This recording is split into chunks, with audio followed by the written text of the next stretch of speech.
जय हिंद। आप सभी का स्वागत है हमारे यूट्यूब चैनल लक्ष्य तक पर। सीटेट जो कि आपको 7 जुलाई को पेपर देना है, यकीन मानिए आज का यह मैराथन आपके लिए बहुत ही महत्वपूर्ण होगा। आज हम आपको मैराथन क्लास कराएंगे सीटेट के लिए, क्योंकि हमने सोचा कि एक ही क्लास में आपको 3 सब्जेक्टों की तैयारी कराई जाए। देख लीजिए, सब्जेक्ट होगा हमारा, पहला होगा पर्यावरण और दूसरा होगा बाल विकास और तीसरा होगा हिंदी।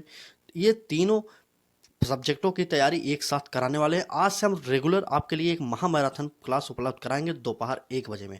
आज से जुड़ जाइए हमारे साथ और 7 जुलाई तक आप हमारे क्लासेज को जरूर देखिए, क्योंकि ऐसी क्लासेज हमने पिछली बार जनवरी में स्टार्ट की थी, जो कि उससे बहुत ही प्रश्न आपकी परीक्षा में सेम टू सेम फंस गए थे। तो इसलिए अब हम शुरू करें, या एक साथ हम आपको 90 नंबरों की तैयारी कराने वाले हैं।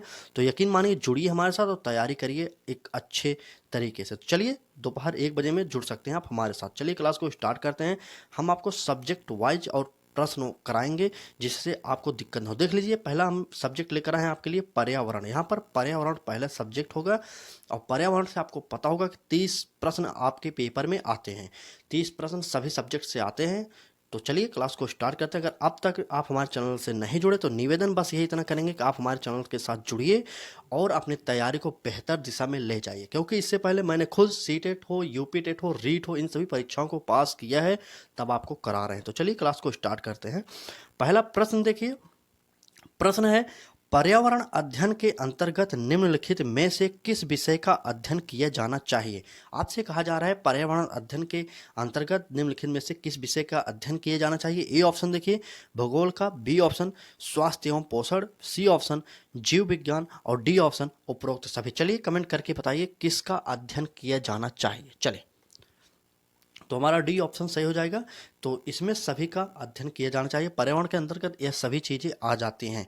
तो चलिए पूरी क्लास को देखिएगा, कम से कम आधा घंटे का टाइम जरूर दे दीजिएगा, क्योंकि अगर आप पहली बार इस क्लास को देख रहे हैं, हमारे चैनल पर पहली बार विजिट किए हैं, तो आपको इतना तो समझना चाहिए कि किस प्रकार का मैटर हमारे चैनल पर प्रोवाइड किया जा रहा है। तो आप अगर पूरी क्लासेस देखेंगे तब आपको समझ में आ जाएगा, क्योंकि मैंने खुद पास किया तब आपको कराने की कोशिश कर रहे हैं। ठीक है, चलिए पहला अगला प्रश्न देखते हैं। अगला प्रश्न है, पर्यावरण अध्ययन के संदर्भ में निम्नलिखित में से कौन सा कथन सत्य नहीं है। ऐसे प्रश्नों को आप ध्यान से पढ़िएगा, क्योंकि यहाँ पर जब सत्य नहीं है दे देता है तो उससे थोड़ी दिक्कत हो जाती है। ठीक है, चलिए ए ऑप्शन देखते हैं। पर्यावरण अध्ययन के अंतर्गत मुख्य रूप से जलमंडल का अध्ययन किया जाता है। और बी ऑप्शन पर्यावरण अध्ययन का संबंध मानव स्वास्थ्य से भी है। और सी ऑप्शन पर्यावरण अध्ययन की शिक्षा की शुरुआत प्राथमिक कक्षा से ही होनी चाहिए। और डी ऑप्शन पर्यावरण अध्ययन की शिक्षा वर्तमान परिस्थितियों को देखते हुए अनिवार्य होनी चाहिए। चलिए कमेंट करके उत्तर बताइए कौन सा उत्तर सही होगा। चलिए, पर्यावरण अध्ययन के संदर्भ में पूछा जा रहा है, आपको कौन सा सही कथन नहीं होगा आपसे यह पूछा जा रहा है। चलिए चलिए जल्दी से कमेंट करिए, चलिए जल्दी से सब कमेंट करिए। तो यहाँ पर देखिए, एक जहाँ पर कुछ शब्द होते हैं, यहाँ पर पहला ऑप्शन हमारा गलत है, यही सही हो जाएगा, क्योंकि यहाँ पर देखिए क्या लिखा गया है, पर्यावरण अध्ययन के अंतर्गत मुख्य रूप से जलमंडल का अध्ययन किया जाता है। देख लीजिए, मुख्य रूप से जलमंडल का अध्ययन नहीं किया जाता पर्यावरण के अंतर्गत, इसलिए यह कथन जो है गलत था। यहाँ पर हमें गलत शब्दों को ही चुनना था, तो इसलिए हमारा ए ऑप्शन सही हो जाएगा। ठीक है, ए ऑप्शन सही हो जाएगा। और देखिए दोनों 3 ऑप्शन जो बचे हैं, ये तीनों किस आधार पर सही हो, देख लीजिए। बी ऑप्शन देखिए, पर्यावरण अध्ययन का संबंध मानव स्वास्थ्य से भी है। देखिए, जी हाँ, बिल्कुल मानव स्वास्थ्य से भी है। और सी ऑप्शन देख लीजिए, पर्यावरण अध्ययन की शिक्षा की शुरुआत प्राथमिक कक्षा से होनी चाहिए। बिल्कुल, अगर प्राथमिक कक्षा से नहीं होगी तो बच्चा शुरुआत से अगर नहीं सीखेगा तो अंत में वह नहीं समझ पाएगा। ठीक है, इसलिए यह भी ऑप्शन सही था।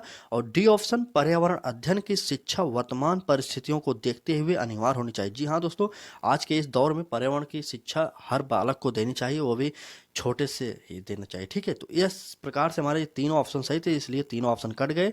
जो हमारा ऑप्शन सही हो जाएगा वह हो जाएगा ए ऑप्शन, ठीक हो जाएगा। ठीक है, चलिए अगला प्रश्न देखते हैं।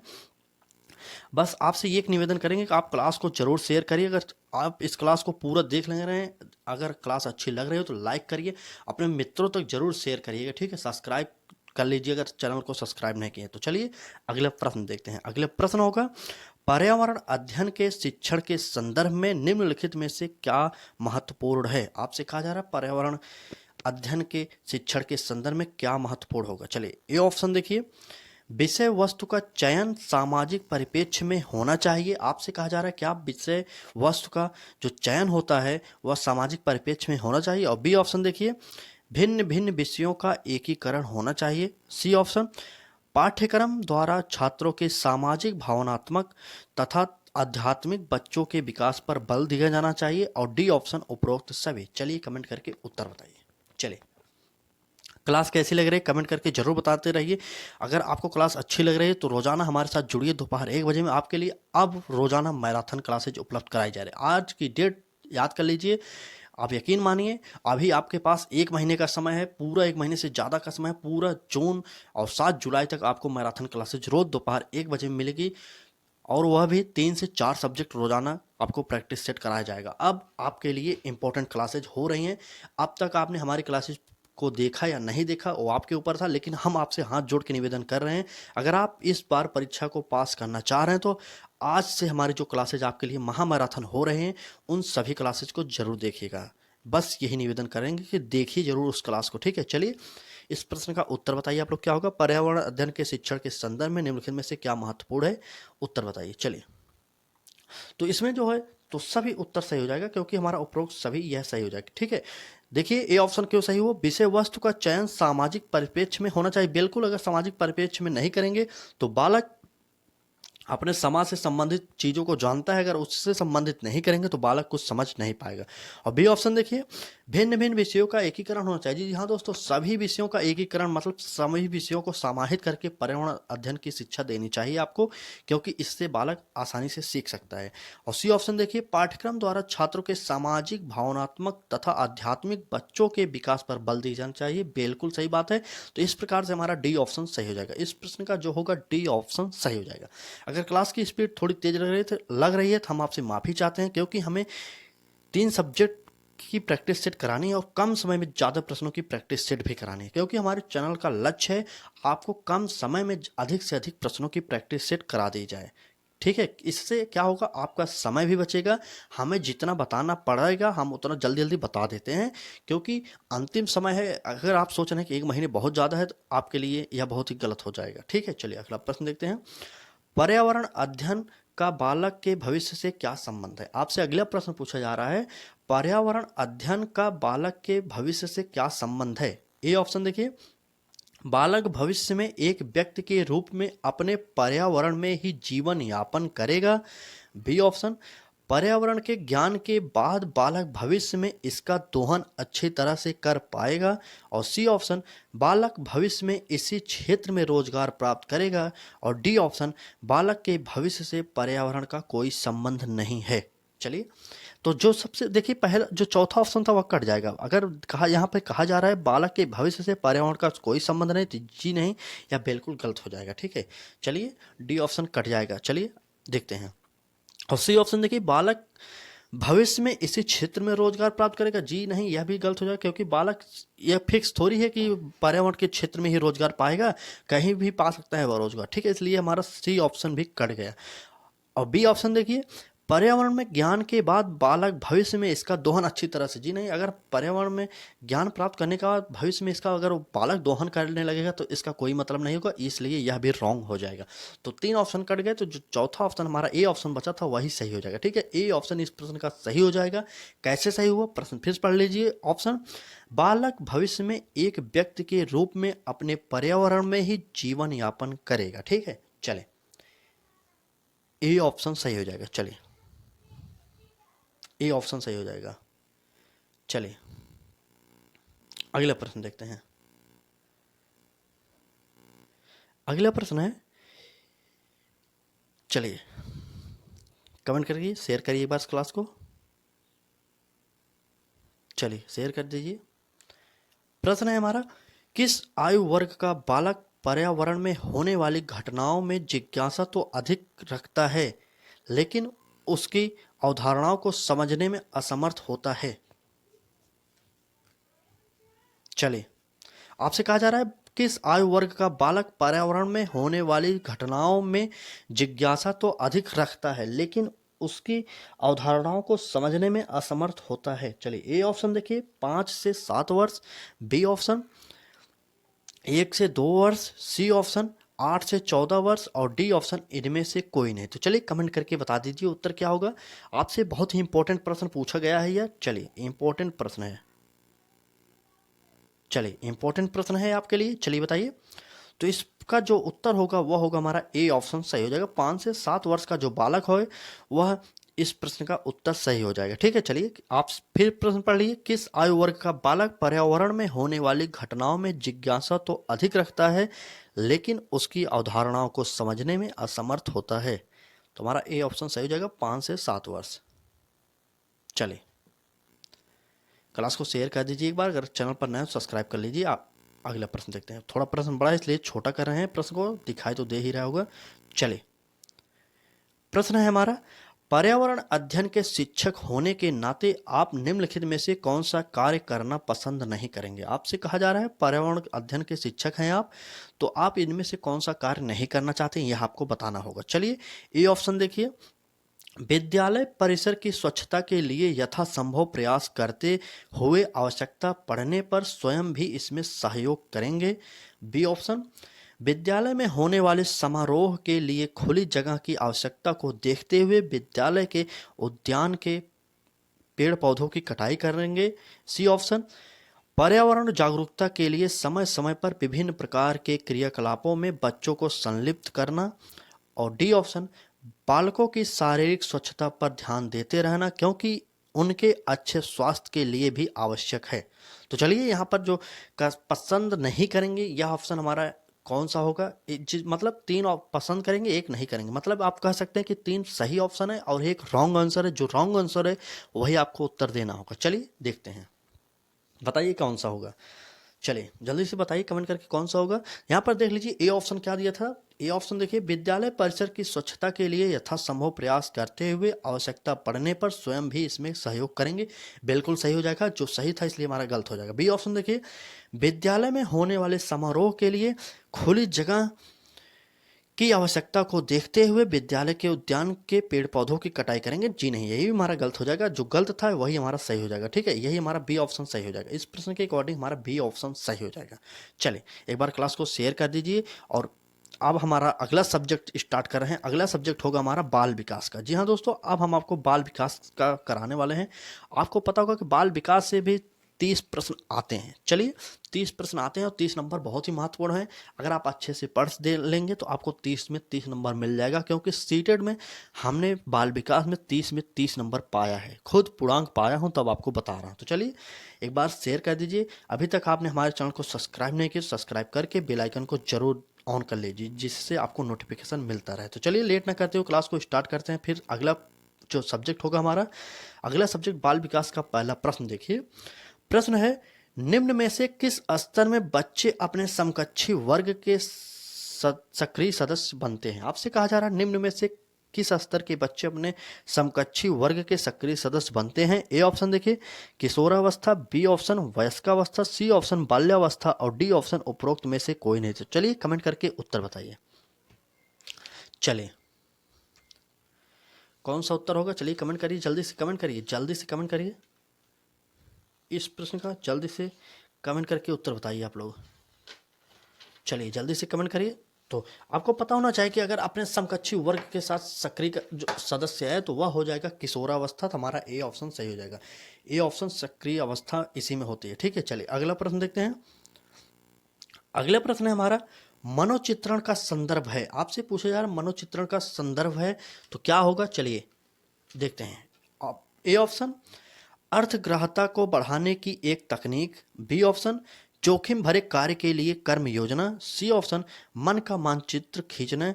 और डी ऑप्शन, मन के कार्य का अन्वेषण। चलिए कमेंट करके बताइए कि मनोचित्रण का संदर्भ क्या होता है। तो मनोचित्रण का संदर्भ जो होता है वह होता है मन के कार्य का अन्वेषण। हमारा डी ऑप्शन सही हो जाएगा।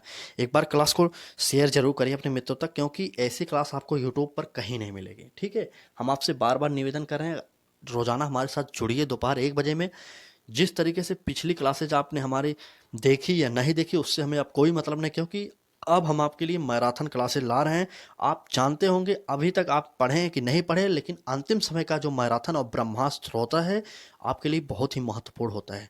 हम आपसे बस हाथ जोड़ के निवेदन करेंगे, आप क्लास को शेयर करिए और पूरी क्लासेज को देखिए। आपके पास जो भी 35 से 40 दिन का समय बचा हुआ है, आप जरूर इन क्लासेज को देखिए। आज से हम मैराथन क्लासेज स्टार्ट किए हैं। आज डेट आपको पता होगा कि 24 तारीख है, ठीक है। आपको डेट पता होना चाहिए कि 24 तारीख है आज, ठीक है। चले 24 मई से हम आपके लिए मैराथन स्टार्ट किए और 7 जुलाई तक आपके लिए मैराथन क्लासेज रोजाना दोपहर 1 बजे तक उपलब्ध होगी। चलिए अगला प्रश्न देखते हैं। प्रश्न है हमारा, बालिका शिक्षा को महत्व देना उचित है क्योंकि, क्यों महत्व है? ए ऑप्शन देखिए, बालिकाएं बालकों से अधिक बुद्धिमती होती हैं, क्या यह सही हो सकता है? और बी ऑप्शन, बालिकाएं बालकों से अल्पसंख्यक होती हैं। और सी ऑप्शन, अतीत में बालिकाओं को पूरी तरह से विभाजित किया जाता था। और डी ऑप्शन, किसी सामाजिक परिवर्तन के नेतृत्व में केवल बालिकाएं ही समर्थ होती हैं। चलिए कमेंट करके उत्तर बताइए। चलिए, बालिका शिक्षा को आपको भी पता होगा, बेटी पढ़ाओ बेटी बचाओ ये सब अभियान चलाया जा रहा है भारत सरकार के द्वारा। क्या यह सही है कि नहीं, आपको बताना होगा। चलिए इस प्रश्न का उत्तर पहले हम लोग देखते हैं। तो इस प्रश्न का जो उत्तर होगा वह हो जाएगा डी ऑप्शन, किसी सामाजिक परिवर्तन के नेतृत्व में केवल बालिकाएं ही समर्थ होती हैं, ठीक है। चले, वैसे तो इस प्रश्न का जो सीटेड माना था उत्तर, आपको बता दें हम यूपी टेट में यह प्रश्न आया हुआ है। यूपी टेट 2011 के पेपर में यह पेपर प्रश्न आया हुआ था जो कि पेडागोजी से संबंधित था, इसलिए हमने आपको यह प्रश्न दिया। आप इस प्रश्न को थोड़ा सा बताइएगा जरूर कि क्या यह प्रश्न, इसका ऑप्शन जो है यह उचित है, क्योंकि यूपी टेट जो पीएनपी कराता है वह बोर्ड ने इस उत्तर को सही मान लिया था। चलिए अगला प्रश्न देखते हैं। हम आपको इसी पे क्लास में हम उन सभी क्वेश्चनों को कराते हैं जो किसी न किसी परीक्षा में पूछे भी गए हों, जो पेडागोजी से संबंधित हो, वह भी कराते हैं और नए नए प्रश्नों को भी लाते हैं। तो इस प्रकार से तैयारी मैं खुद किया था, जिससे मुझे खुद बाल विकास में 30 में 30 नंबर मिला और पहली बार में हमने सीटेट में 100+ स्कोर कर दिया था, पहली बार में है। तो आप भी कर सकते हैं, यूपी टेट हो, सीटेट हो, रीट हो, टीचिंग भर्ती परीक्षा से किसी भी संबंधित हो, आप दे सकते हैं मेरे साथ जुड़ के। चलिए अगला प्रश्न है, विकास शुरू होता है, विकास कब शुरू होता है? आपसे अगला प्रश्न यह पूछा जा रहा है। ए ऑप्शन देखिए, उत्तर बाल्यावस्था से, बी ऑप्शन प्रसव पूर्ण अवस्था से, सी ऑप्शन शैशवावस्था से, और डी ऑप्शन पूर्व बाल्यावस्था से। तो चलिए बताइए विकास कब प्रारंभ होता है? तो चलिए कमेंट करके उत्तर बताइए। आपको पता होना चाहिए कि विकास जो है प्रसव पूर्ण अवस्था से ही शुरू हो जाता है। जब बालक माँ के गर्भ में रहता है तभी से उसका विकास होना शुरू हो जाता है। तो इस प्रकार से हमारा जो इस प्रश्न का उत्तर होगा वह हो जाएगा बी ऑप्शन सही हो जाएगा। चले अगला प्रश्न। क्लास कैसी लग रही है? क्लास अच्छी लग रही है तो लाइक करिए, चैनल पर नए हो तो सब्सक्राइब करके बेल आइकन को जरूर ऑन कर लीजिए, जिससे आपको नोटिफिकेशन मिलता रहे। खुद पास हूँ सीटेट तब आपको करा रहा हूँ। यकीन मानिए जिस तरीके से पढ़ा था मैं, उससे भी अच्छे तरीके से आपको पढ़ाने की कोशिश कर रहा हूँ ताकि आप पहली बार में पास हो जाइए। अगर आपको यकीन नहीं है कि मैं खुद पास हूँ, सीटेट हो, यूपी टेट हो, रीट, इन परीक्षाओं को मैं खुद नहीं पास हूँ, तो आप हमारे चैनल पर जाइए, वहाँ पर हमारी मार्कशीट अपलोड कर दी गई, आप देख सकते हैं। वीडियो के माध्यम से हमारी मार्कशीट दिखाई गई है आपको, और यह भी दिखाया गया है कि मैं खुद सीडीपी बाल विकास 30 में 30 नंबर पाया हूँ। यकीन मानिए, पूरा प्रूफ देखिए तब हमारे साथ जुड़िए, ठीक। चलिए अगला प्रश्न देखिए। बहुविध बुद्धि सिद्धांत के अनुसार सभी प्रकार के पशुओं, खनिजों और पेड़ पौधों को पहचान और वर्गीकृत करने की योग्यता क्या कहलाती है? चलिए, ये ऑप्शन तार्किक गणितीय बुद्धि, बी ऑप्शन प्राकृतिक बुद्धि, सी ऑप्शन भाषिक बुद्धि, और डी ऑप्शन स्थानिक बुद्धि। चलिए बताइए। तो बहुबुद्धि विधि, चलिए कमेंट करिए। इस प्रश्न का जो उत्तर हो जाएगा वह हो जाएगा प्राकृतिक बुद्धि। इस प्रश्न का जो उत्तर होगा वह होगा प्राकृतिक बुद्धि, बी ऑप्शन। चले प्राकृतिक बुद्धि।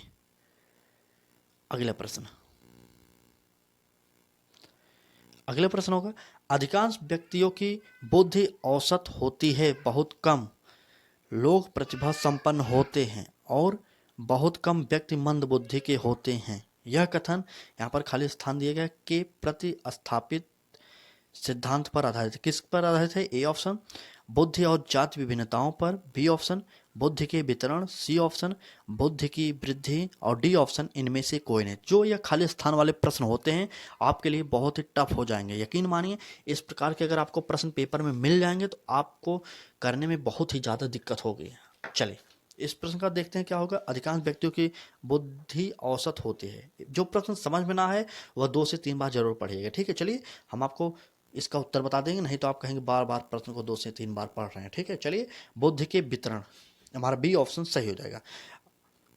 अगर आपको किसी भी सब्जेक्ट की और मैराथन चाहिए, स्पेशली मैराथन किसी सब्जेक्ट की चाहिए, तो आप कमेंट करके जरूर बता सकते हैं, क्योंकि आप जिस भी पॉइंट को चाहते हैं हमारे चैनल के माध्यम से, कि जिस भी सब्जेक्ट को चाहते हैं तैयारी करना, आप बताइए, हम आपको तैयारी कराने की पूरी कोशिश करेंगे। क्योंकि कई लोग कमेंट करेंगे, जिसमें से सबसे ज़्यादा कमेंट आएगा उसी को हम कराएंगे। चलिए अगला प्रश्न है हमारा, चिंतन अनिवार्य रूप से है एक। क्या है चिंतन अनिवार्य रूप से एक है?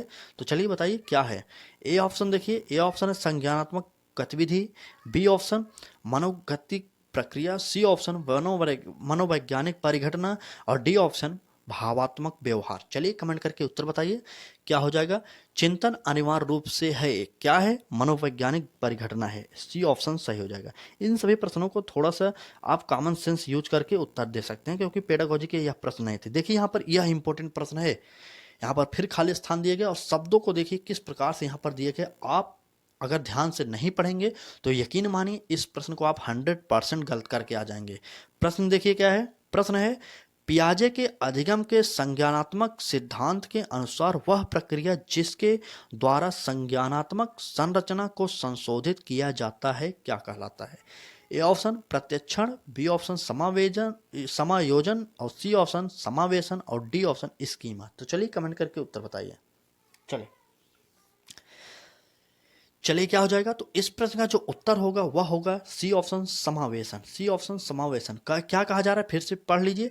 पियाजे के अधिगम के संज्ञानात्मक सिद्धांत के अनुसार वह प्रक्रिया जिसके द्वारा संज्ञानात्मक संरचना को संशोधित किया जाता है उसे समावेशन कहा जाता है, ठीक है। चलिए अगला प्रश्न देखते हैं। अगला प्रश्न होगा, देखिए यह भी खाली स्थान वाले प्रश्न ज़्यादा इसलिए करा रहा हूँ, जो यह पेपर में आया हुआ प्रश्न है। ये प्रश्न देखिए किस ईयर में आया हुआ है, यह देख लीजिए। यह प्रश्न आया हुआ है 2000 सीटेट 2012 के पेपर में। इंपॉर्टेंट है, अगर आप प्रीवियस ईयर नहीं पढ़ें तो आप हमारे साथ जुड़े रहिए। प्रीवियस ईयर प्लस किसी न किसी परीक्षा में आए हुए प्रश्न प्लस नए प्रश्नों को कराएंगे, तो यकीन मानिए अच्छे तैयारी कराएंगे। जुड़िए आज ही हमारे साथ। चलिए अगला प्रश्न देखते हैं। प्रश्न है, एक शिक्षिका अपने शिक्षार्थियों को सदैव इस रूप में सहायता करती है कि वह एक विषय क्षेत्र से प्राप्त ज्ञान को दूसरे विषय क्षेत्र के ज्ञान के साथ जोड़ सके। इससे को बढ़ावा मिलता है, इससे किसे बढ़ावा मिलता है, आपसे यह पूछा जा रहा है, ठीक है। ए ऑप्शन पुनर्बलन को बढ़ावा मिलता है, बी ऑप्शन ज्ञान के सहसंबंध एवं अंतरण को बढ़ावा मिलता है और सी ऑप्शन वैयक्तिक विभिन्नताओं को और डी ऑप्शन शिक्षार्थी स्वायत्तता को। क्या होगा, चलिए कमेंट करके उत्तर बताइए। चलिए तो यह हो जाएगा हमारा बी ऑप्शन सही हो जाएगा। इससे जो है ज्ञान के सहसंबंध एवं अंतरण को बढ़ावा मिलता है। चलिए हमने आपको 2 सब्जेक्ट करा दिया। आपको क्लास कैसी लगी, हाथ जोड़ के निवेदन करें, अगर क्लास अच्छी लग रही हो तो अपने दोस्तों तक जरूर शेयर करिए। अगर क्लास पर नए हों, अभी तक आपने हमारे चैनल पर पहली बार विजिट किया है, तो आप क्लास को शेयर करके लाइक करिए और चैनल को सब्सक्राइब करके बेल आइकन को ऑन कर लीजिए। अगर आप हमारी 2 से 3 क्लासेस देख के खुद निर्णय करिए आपके लिए यह क्लास कैसे है। आप बने हैं हमारे चैनल पर, इसका मतलब आपको क्लासेज अच्छी लग रही हैं। तो बस निवेदन वही करेंगे कि रोजाना पढ़िए। आप दोपहर 1 बजे हमारे साथ, आपको सब्सक्राइब नहीं भी करना है तब भी आप पढ़िए हमारे साथ रोजाना दोपहर 1 बजे में, क्योंकि आपको पढ़ना है, बस हमारा यही सिद्धांत है हमारा। लेकिन आप अगर सब्सक्राइब चैनल को नहीं करेंगे, आपके पास नोटिफिकेशन नहीं जाएगा, तो आप हमारी वीडियो को कैसे देखेंगे। इसलिए बस मैं बोल देता हूँ कि सब्सक्राइब कर लीजिए, और उससे कोई मतलब नहीं सब्सक्राइब करिए या ना करिए, लेकिन आपको पढ़ना है, क्लास अच्छी लग रही है तो आपको सब्सक्राइब कर लेना चाहिए, क्योंकि नोटिफिकेशन तभी यूट्यूब भेजेगा जब आप सब्सक्राइब करेंगे। तो चलिए उम्मीद करते हैं आप शेयर सब्सक्राइब कर लिए होंगे। तो चलिए अगला सब्जेक्ट स्टार्ट करते हैं। अगला सब्जेक्ट होगा हमारा हिंदी का। हिंदी के जो महत्वपूर्ण प्रश्न आएंगे वह हम आपको कराने वाले हैं। तो चलिए स्टार्ट करते हैं। हिंदी पेडागोजी के पहला प्रश्न क्या है। यह जो हिंदी पेडागोजी के प्रश्न हम लेकर आए हैं वो टॉपिक वाइज प्रश्न लेकर आए हैं। यकीन मानिए आज के इस क्लास में टॉपिक है हमारा अधिगम एवं अर्जन। अधिगम एवं अर्जन से कितने प्रश्न संबंधित होंगे, कुछ प्रश्नों को करा देंगे। इस प्रकार से हम हिंदी की टॉपिक वाइज प्रैक्टिस सेट आपको कराएंगे, मिक्स क्वेश्चन नहीं कराएंगे, टॉपिक वाइज रोजाना कराएंगे। पहले अधिगम एवं अर्जन से 2 एक दिन में करा देंगे, उसके बाद दूसरा टॉपिक शुरू करेंगे, फिर तीसरा टॉपिक। लेकिन आपको रेगुलर 3 से 4 सब्जेक्टों की क्लास एक साथ मिलेंगे, कंबाइंड क्लास मिलेंगे। जिस प्रकार से यह क्लास हुई है उसी प्रकार से सभी क्लासेज मिलेंगे। यकीन मानिए, पहले बाल विकास हिंदी करा दिए, अब जैसे आज 3 सब्जेक्ट लेकर आए थे, पर्यावरण, बाल विकास और हिंदी, कल लेकर आएंगे ये इसी प्रकार से। फिर एक दिन हिंदी हटा के मैथ ले लेंगे, फिर मैथ हटा के कुछ दूसरा सब्जेक्ट ले लेंगे, संस्कृत ले लेंगे। इसी प्रकार से हम कराने वाले हैं। तो चलिए बने रहिए, पूरी क्लास को देखिए और लाइक शेयर सब्सक्राइब करते रहिए। चलिए अगला प्रश्न देखते हैं। हिंदी का पहला प्रश्न, सीखना किसी स्थिति के प्रति को दर्शाता है। किसको दर्शाता है? आपसे खाली स्थान फिर यहाँ पर दिया गया। ए ऑप्शन देखिए अभिक्रिया को, बी ऑप्शन सक्रिय प्रतिक्रिया को, सी ऑप्शन प्रक्रिया को और डी ऑप्शन इनमें से कोई नहीं। तो चलिए कमेंट करके उत्तर बताइए आप लोग। चलिए किसको दर्शाता है आप उत्तर बताइए। चलिए तो सक्रिय प्रतिक्रिया हमारा बी ऑप्शन सही हो जाएगा। ठीक है, सीखना किसी स्थिति के प्रति सक्रिय प्रतिक्रिया को दर्शाता है, बी ऑप्शन हमारा सही हो जाएगा इस प्रश्न के अकॉर्डिंग। अगला प्रश्न देखते हैं। अगला प्रश्न है, प्रश्न देखिए, अधिगम के संदर्भ में कौन सा कथन सही नहीं है। आपसे कहा जा रहा है अधिगम के संदर्भ में कौन सा कथन सही नहीं है। ए ऑप्शन देखिए, व्यक्ति के सर्वांगीण विकास में सहायक है, बिल्कुल सहायक है। बी ऑप्शन, ज्ञान के व्यवहारिक प्रयोग में सहायक है, बिल्कुल सहायक है, यह भी सही हो जाएगा। और सी ऑप्शन, विषय वस्तु को रट कर याद करने पर। हमने आपसे पहले कहा था जहां पर रट कर याद करने की बात की जाए वह नेगेटिव शब्द होता है, इसलिए हमारा यह गलत हो जाएगा और जो गलत था वही सही हो जाएगा। ठीक है, चलिए सी ऑप्शन सही हो जाएगा, क्योंकि यहाँ पर यह नेगेटिव शब्द है, रट कर याद करना है, इसलिए हमारा सी ऑप्शन सही हो जाएगा। अगला प्रश्न देखते हैं। अगला प्रश्न है, भाषा योग्यता के अंतर्गत आते हैं, क्या आते हैं? ए ऑप्शन देखिए मौखिक अभिव्यक्ति, बी ऑप्शन सांकेतिक अभिव्यक्ति, सी ऑप्शन लिखित अभिव्यक्ति और डी ऑप्शन उपरोक्त सभी। तो चलिए कमेंट करके बताइए क्या हो जाए। तो हमारा डी ऑप्शन सही हो जाएगा, इन सभी के आते हैं इसके अंतर्गत, भाषा योग्यता के अंतर्गत यह सभी योग्यताएं आती हैं। ठीक है, थोड़ा स्पीड तेज करेंगे क्योंकि अब क्लासेस थोड़ी बड़ी लग रही है मुझे, तो आपको भी थोड़ा जल्दी होगी, मुझे पता है। आप अब तक बने हैं तो कुछ देर और बने रहिए, हम क्लास को स्पीड से समाप्त करने वाले हैं। तो चलिए अगला प्रश्न देखते हैं। चौमस्की के अनुसार भाषा सीखने के क्रम में, यहाँ पर फिर खाली स्थान, खोज भी साथ साथ चलती है। किसके साथ खोज चलती है आपको यह बताना होगा चौमस्की के अनुसार। ए ऑप्शन देखिए वैज्ञानिक, बी ऑप्शन सामाजिक, सी ऑप्शन वाचिक यंत्र की और डी ऑप्शन व्यवहारिक। तो चलिए बताइए क्या होगा इस प्रश्न का उत्तर। चले तो चौमस्की के अनुसार भाषा सीखने के क्रम में जो होता है वैज्ञानिक खोज भी साथ साथ चलती रहती है, हमारा हो जाएगा ए ऑप्शन सही हो जाएगा, ए ऑप्शन सही हो जाएगा। चलिए ए ऑप्शन सही हो जाएगा। क्लास कैसी लग रही है बताइए आप लोग। अगला प्रश्न देखते हैं। अगला प्रश्न है, आत्मसातीकरण और समायोजन के माध्यम से बच्चा कई रूपरेखाओं का निर्माण करता है, यह विचार है। किसका विचार है? चौमस्की का है, पावलोव का है, पियाजे का है, इनमें से कोई नहीं। तो चलिए कमेंट करके बताइए कौन सा सही होगा। चलिए जल्दी से बताइए। आत्मसातीकरण और समायोजन के माध्यम से बच्चा कई रूपरेखाओं का निर्माण करता है, यह विचार है पियाजे महोदय का है। सी ऑप्शन हो जाएगा, पियाजे महोदय का यह कथन है जो कि सीटेट के पेपर में आने की प्रबल संभावना है। तो इस प्रश्न का जो उत्तर होगा वह होगा सी ऑप्शन, पियाजे महोदय। अगला प्रश्न देखते हैं। चले अगला प्रश्न देखिए। प्रश्न है हमारा, बाल्यावस्था में किसी वस्तु तक पहुंचने, उसे पहचानने, बिना किसी सहारे के खड़े होना, आज आदि, यहाँ पर आदि होना चाहिए। ठीक, चलिए यहाँ पर आदि होना चाहिए, आपसे माफी चाहता हूं, थोड़ा मिसप्रिंट हो गया। आदि किस प्रकार का अधिगम कहलाता है? आपसे कहा जा रहा है बाल्यावस्था में किसी वस्तु तक पहुंचने, उससे पहचानने, बिना किसी सहारे के खड़े होना, आदि किस प्रकार का अधिगम कहलाता है? ए ऑप्शन संज्ञानात्मक, बी ऑप्शन क्रियात्मक, सी ऑप्शन विचारात्मक और डी ऑप्शन वाचिक। चलिए बताइए।